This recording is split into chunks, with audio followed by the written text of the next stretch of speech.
யாருடைய காரணமாக இருந்தாலும் அதை தீர்த்து வைப்பதுதான் தந்தையின் கடமை. எந்த படம்? இங்க நிறைய புரட்சித் தலைவர் ரசிகர்கள் வந்திருப்பீங்கன்னு நினைக்கிறேன்.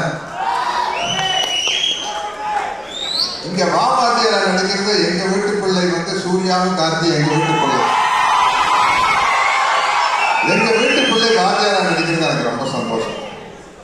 தம்பி ஞானவேல் ராஜா, தம்பி கலையுலக மார்க்கெட்டிங் சிவகுமார் அவர்கள் அண்ணன் சொன்ன அடிச்சு போடுவாங்க.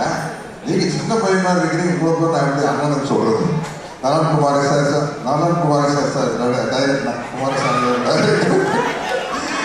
அத்தனை பேருக்கு தம்பி ஆனந்தராஜன் கூட அனைவருக்கும் என்னுடைய வணக்கம். கார்த்தியின் ரசிகர் பெருமக்களுக்கு என்னுடைய மனமார்ந்த வணக்கம். பாருங்க, நான் ஜீவிர வாத்தியார் ரசிகர். நான் இந்த கொடுத்தது இல்லை. தம்பி ஆனந்தராஜ் வாத்தியார் ரசிகராக நடிச்சிட்டாரு. கேட்டார், நான் டைரக்டர்கிட்ட கேட்டு அதை ஓப்பன் பண்ணலான்னு சொல்லிட்டாரு. நீங்க தலைவர் ரசிகர் தானே ஆனந்தராஜ் தம்பி?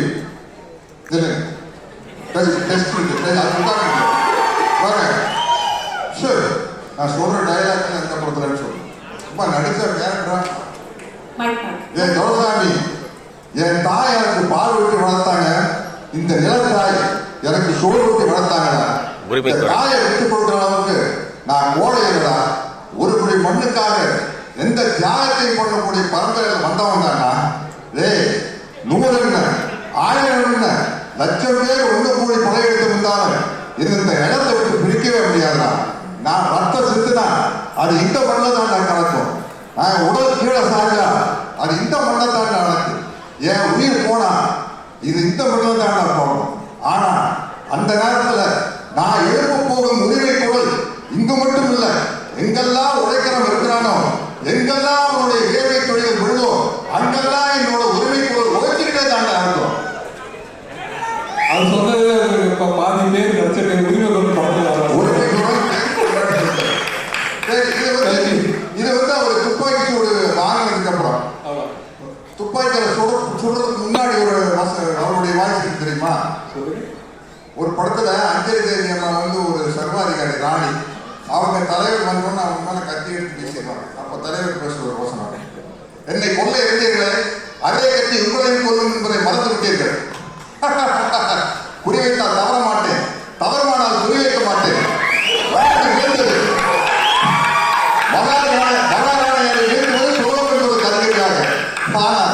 ஆத்திரக்காரன் கடிகாரன் அவன் கேட்கும் நீதியை நின்று நிதானமாகத்தான் கேட்பான்.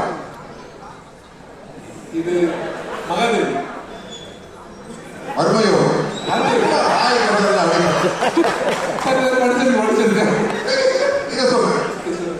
படையை சேர்த்து மக்களுக்கு பணிபுரிய, நாட்டை காக்க, சேர்த்ததற்கு அறிந்தே ஆற்ற வேண்டிய படை மக்களை அட வைத்தது, வாழ வைக்க வேண்டிய படை மக்களை வாழ வைத்தது என்று உங்கள் ஆட்சியின் கொடுமையை அனைத்தையும் கண்டேன்.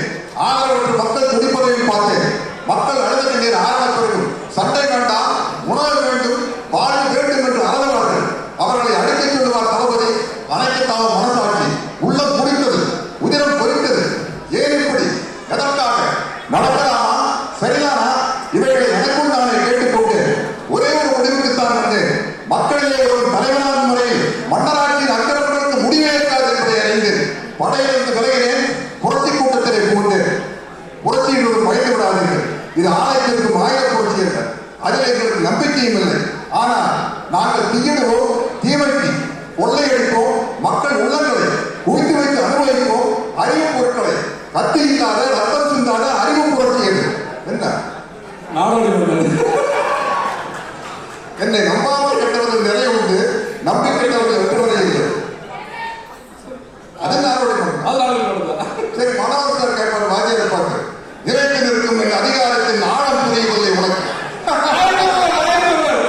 உங்கள் அதிகாரம் என்ற சிறப்பதிகாரமா என்றென்றும் நிலைத்திருப்பது.